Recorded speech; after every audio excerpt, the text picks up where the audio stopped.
and welcome. You are watching The Island Docs. I am Dr. Sandy and this is my co-host Dr. Gordon, and we're here to talk all things health and health related. Today our topic is breast health, especially breast cancer. Breast cancer is when you have a cancer found in your breast tissue, and it has a 5-year survival rate of about 90% if caught early. I want to give you guys a little bit of insight about cancer. Now, not specifically just only breast cancer. This applies to other cancer, but I will generally specifically be speaking about breast. Now, cancers are abnormal cells. So if you think about it, these are your cells in your body. They have a regular shape and a regular size.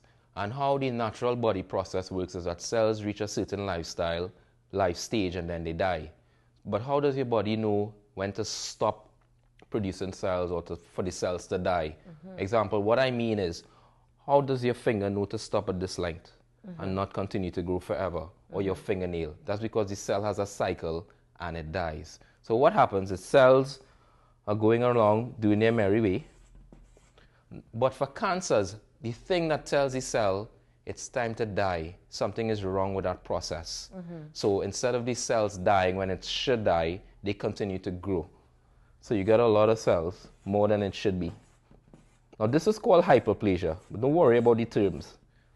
But that's an overgrowth. Right, it's just more cells than what should be there. Now, what happens is, like, children left to their own devices, unsupervised, that's how the cancer cells behave. They start becoming big. They start becoming ugly. They start assuming weird shapes. Yeah. And this is what you call cancer cells. These are cancer cells. Now, I want you to think about a big breast and try to scale it down microscopically. So we're zooming in right now. So these are your cancer cells. They're going to be contained in something called a basement membrane, which is how cells are arranged.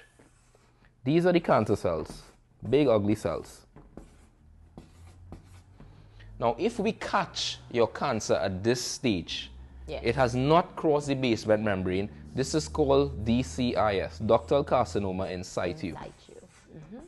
And because it is in situ, meaning it has not crossed this to spread to adjacent areas, that means that if we operate and we get rid of this entire area, we've taken everything out. We have taken out your cancer and you have been cured. So anytime we perform surgery on ductal carcinoma in situ, then you have been cured of cancer. I mean, there are other subtypes, atypical ductal hyperplasia, but I'm not going to get into the specifics of all those things. I'm just going to give you a general broad base. Now, cancer cells, after it has crossed the basement membrane, it starts affecting other areas of the breast. So it's basically spreading out right into the breast tissue. Right, into the breast tissue. Good. So my next topic is that I want you to think about breast cancer as being like this. One side of the room is dark, and one side of the room is white. And there's a gray area in between from dark to light. That's how I want you to think about it. Now, the dark side has the cancer and the white side has no cancer. So that means somewhere in the middle, in the gray area, is where the cancer stops and regular cells begin. Now, we as surgeons, we can't look and see that. We can't look and determine cancer stops here and regular cell type starts here. That's impossible to see by looking with your naked eye looking at the tissue. So that means when we're about to do a surgery to cut out cancer, what needs to happen is that if cancer cells stop here, as far as we can see, we need to have a margin. A couple of centimeters. Right, so if your cancer stops here, we need to have a margin. It's a margin of error is what it's called. It's for safety reasons. So this means when you're about to have surgery and you have a lump in your breast, that means the surgeon needs to take out more than just the cancer. Needs to take out an area around it. But this is what they're doing because they want to be on the safer side of things and to make sure that they've actually grabbed everything related to the cancer. Right. Which is why I advocate for patients, whether you have a lump and you go see a doctor, if they just take out the lump without taking into consideration margins. They are not taking out the entire cancer. They are leaving cancer behind because they have not accounted for that margin. Furthermore, some patients, after having their lump removed, they don't like to follow up with care. They're afraid.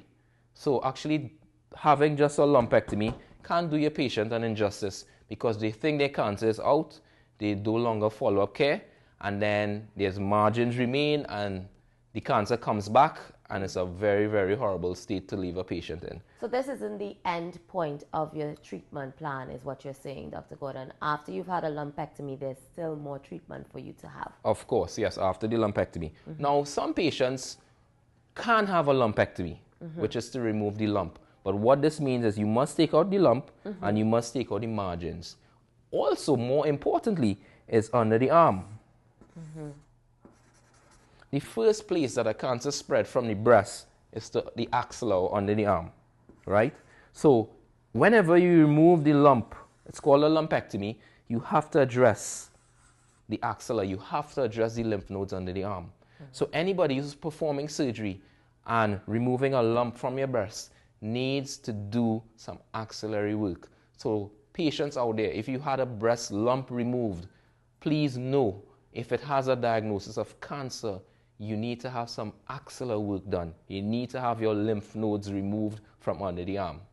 The other topic I want to touch on is that how could some patients get away with a lumpectomy, which is to remove the lump, and some patients have to remove the entire breast?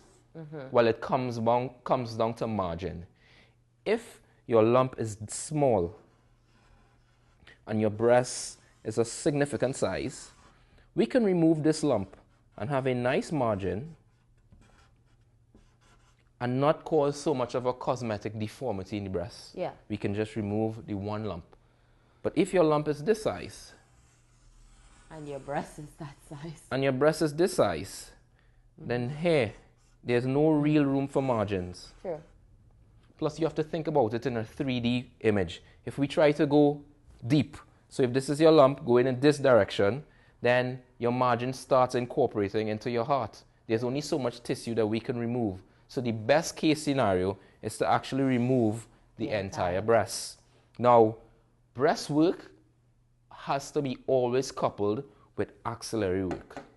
You must have surgery done under the axilla anytime you have a cancer diagnosis.